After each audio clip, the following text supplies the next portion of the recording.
Hi, welcome. So, I've got a new old watch. It's my first big acquisition in 1 year. The previous one being the one-liner Pelagos in June of last year. Had it for a while, sold it, didn't bond with it. Great watch, don't get me wrong, just titanium is not for me. Too light. So I went and got a chunker instead, a hefty watch, one that I've had twice, and hopefully this time, third time's a charm, or an ice cream, as we say in Hebrew, third time's an ice cream. Why an ice cream? I don't know, but I want an ice cream right now, with vanilla chips, chocolates, or whatever.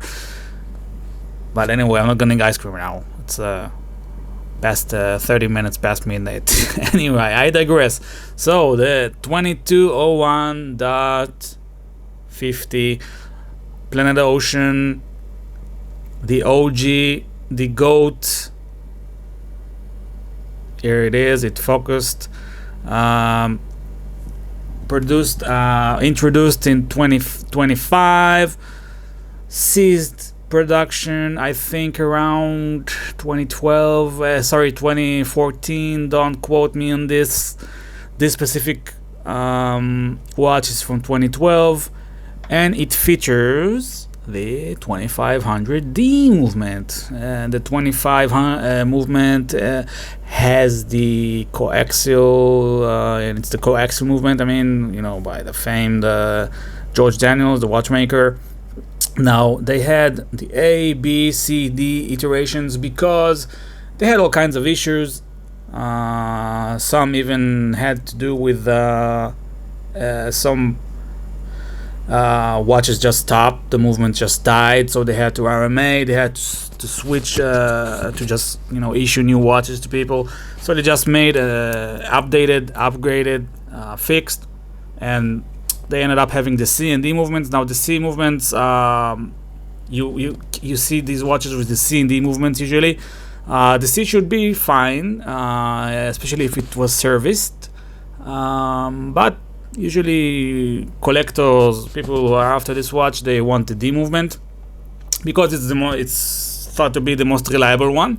This one is the D movement. Now, how can you tell if this is the D or the C movement? It's very easy. You can tell by looking at the date font, right? The numbers on the date. Here we can see 26. Now, I'll leave links on the description from forums and such. There's lots of so-called literature on this on the web, but basically it's very easy to tell from the date font. The numbers are sharper, less round, more sharp, if that makes sense. And you can see that here. The best way to see it, I think, it's on the 4 when you look at 4. And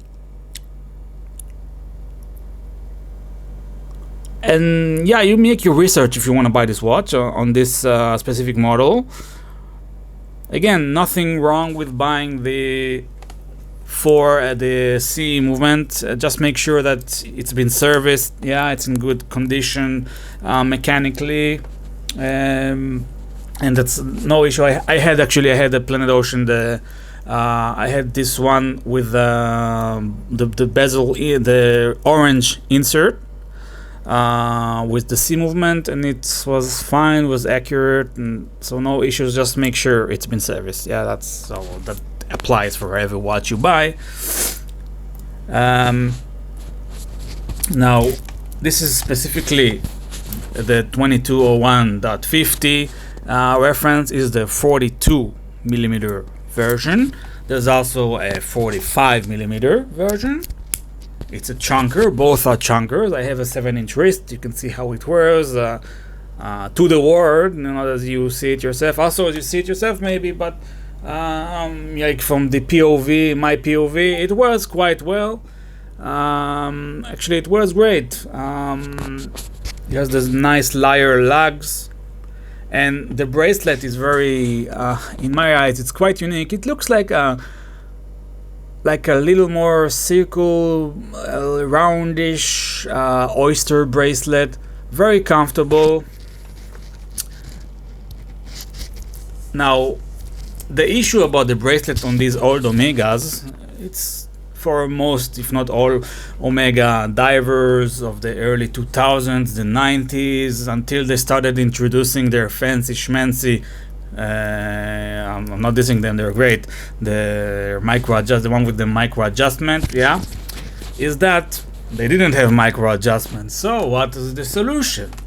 Well, since these are not Seiko SKX watches with the Jubilee, the greatest bracelet in the history, right? The SKX Jubilee bracelet, which has the micro adjust holes. Yeah, not just the SKX, like many watches have these. I'm just thinking of the SKX because I want to use it as an example. Every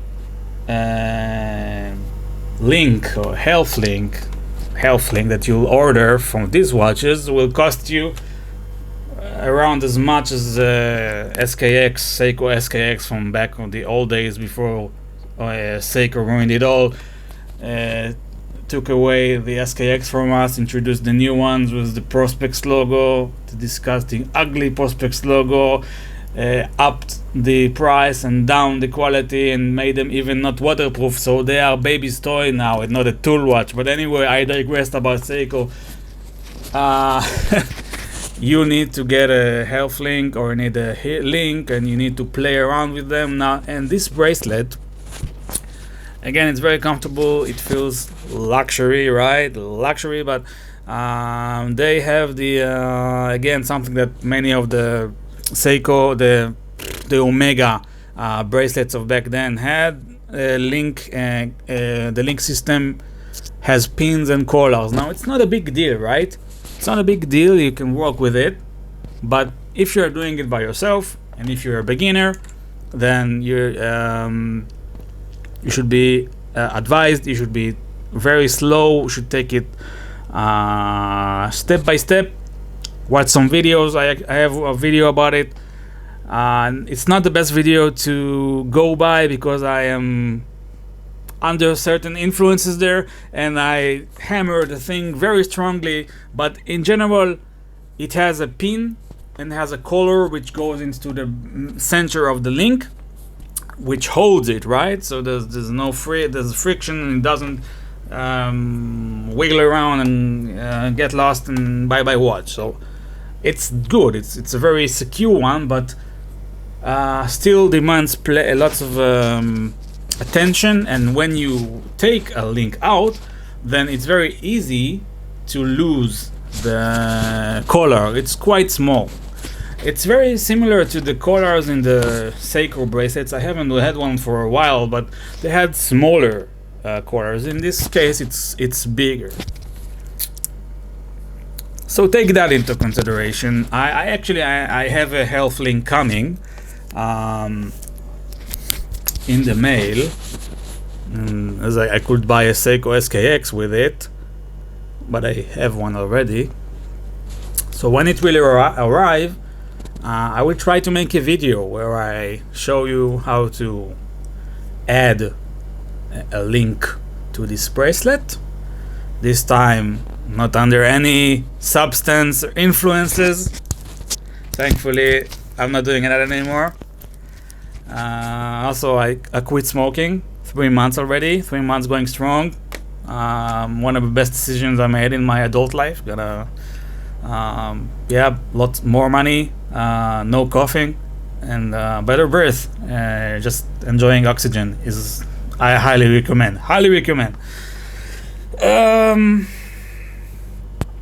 So I'll make that video for you. Anyway, what else did I want to say about this watch? Right, yeah. So this is my second Omega. In the collection right now. I have another one, and if I'm making one video once a year, so why not make a little comparison? So this is my beloved pre-bond Omega Seamaster. Maybe we'll give it a little wiggle so I think maybe it needs a service soon. There it is. Started moving. Yeah, it started going. I have another video about this one specifically, so I won't go deep into it, but this is from a time when in the 80s, Omega in the Seamaster line, they were kind of in a searching for themselves, trying to find a new identity. And in 1993, somebody said, hey, why don't we team up with James Bond? And they said, yeah. So yeah, and the rest is history, right? But this is interesting because it has that Patek Nautilus style bracelet, and it has the Mercedes hands and the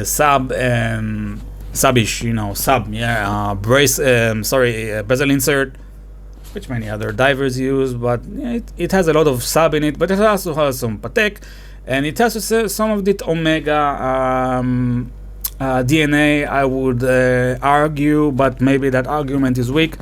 Anyway, I digress again. Here you also don't have the micro adjust, so you see the problem started early. But it's a good watch. Definitely a keeper. I really like it. 39 millimeters. Anyway, the difference between the feeling of this one and this one, the Seamaster, the Planet Ocean, is worlds apart. Now, both are excellent. I love them both. Yeah, but this one just feels like luxury. Yeah, of course it's hefty. I don't know the weight of it, but it's hefty. And this one, it feels more like 5-digit sub. Now the 5-digit subs, and I happen to have another one thrown around here. It's not a 5-digit sub, but since I had a 5-digit sub, and the 16710 is it reminds in the 5-digit sub in dimensions. This one also feels, I wouldn't say cheap, but it doesn't feel luxury. And I had a few luxury watches on my wrist, so it definitely doesn't feel luxury. Now I personally don't care about it. I don't buy it for I don't know, bling bling, or this is not a bling bling watch. It's a tool watch, right? It's not like the 6-digit Rolexes that they make today. And see, you can see this is very loose. I love how loose it is. It also almost threatens to flip around, flip. So we're not gonna find that with the Planet Ocean. Yeah, the 5th gen Planet Ocean, and certainly not with the 2nd and the 3rd and blah blah blah. They went, I don't know how many generations they have. This is the granddaddy Kush, granddaddy Purple, OG Goat. If you want my advice, go for this one. They are sought after. They been getting lots of hype in the past few years.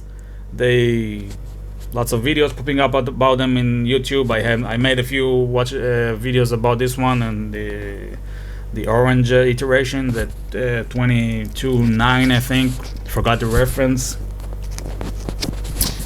And yeah, it's becoming sort of a classic. I mean, it's a neo vintage already. Not this. I mean, in terms of the model, it's from 2005, so it's 20 years. It's neo vintage. Maybe some people will argue about what neo vintage is, but I believe this is neo vintage. Which doesn't matter. It doesn't matter. It matters. I don't know. I don't care. What I do care about is this is really cool watch. I'm happy to own it again. Hopefully this time for good. And I'll show you a Lume shot. We deserve a Lume shot, right? The people want a Lume shot. Now it's much more romantic in here.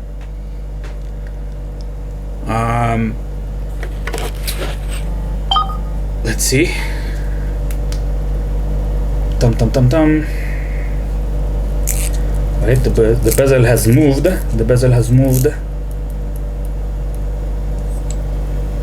Light it up. And here we are. Well, yeah, it's Omega Lume is good. Obviously, nothing is as good as Seiko Lume, right? But it will show you the time at night, or in the movies, or if you're stuck in a cave. But don't get stuck in a cave, obviously. And yep, I'm happy. I'm a happy camper, and I intend on keeping this. So thank you for watching. I hope you enjoyed the video and that it was helpful for you in any way. And if it was, then I hope you'll do the things that are usually people do, which is like, subscribe, and tell your nice friends about it. Easy smiles and expensive watches. Rolex. Speedmaster, man on the moon! Man on the moon!